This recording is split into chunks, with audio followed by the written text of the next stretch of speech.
reached the end, and now we're at our discussion and conclusion section. So we've come to the end of the research article. The organization of the discussion and conclusion succession. The discussion allows the author to move beyond the details of the current study. It argues for its contribution to the greater literature, theory, research methodology, and clinical practice. It supplies further justification for the statement of the problem, the choice of the study, the methodological procedure, convincing the reader that the findings are indeed meaningful. It takes a specific study findings and it places them in a broader perspective, establishing the external relevance of the study. So it takes what was done in the literature review and the introduction, and it connects this research study into the broader field in that area. There are parallels between the introduction and the discussion sections. So the methods and the results were written in past tense, and the introduction and the discussion sections are written in present tense. Interpretation of the findings results in new answers and implications, and new but informed questions for further study.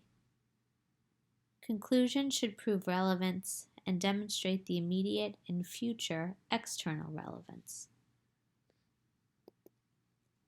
References made in the literature review and the study rationale outlined into the introduction section could be brought into the discussion section.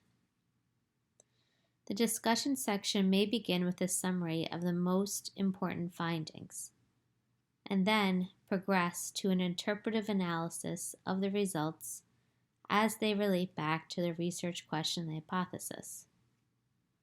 So in the discussion section, you get to interpret the results, and then you tie it back to your research question and your hypothesis.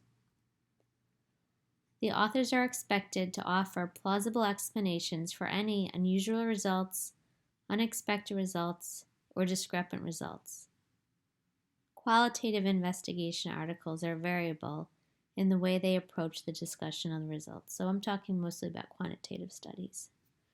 With a qualitative research article, the analysis should provide a credible explanation for the behavior of their participants. The reader should be able to judge whether the investigator's explanation would be comprehensible to the study's participants, and the explanation should fit cohesively and coherently with what is already known. Relationship of the conclusion to the preceding parts of the articles.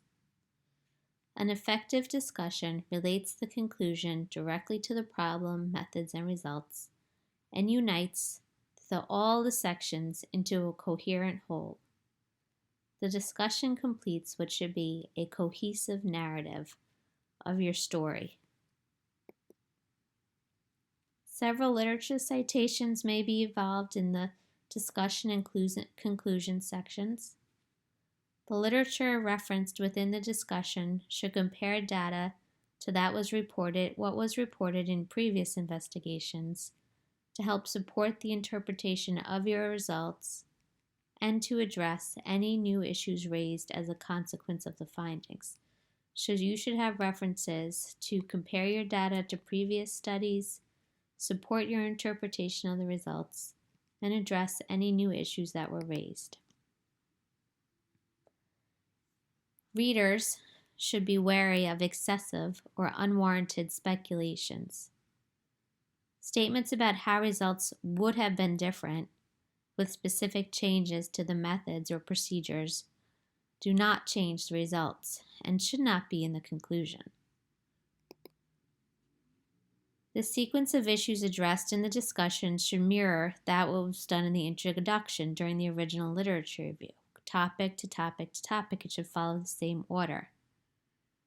Each issue should be readdressed in the discussion in light of your study's findings, in light of the new findings.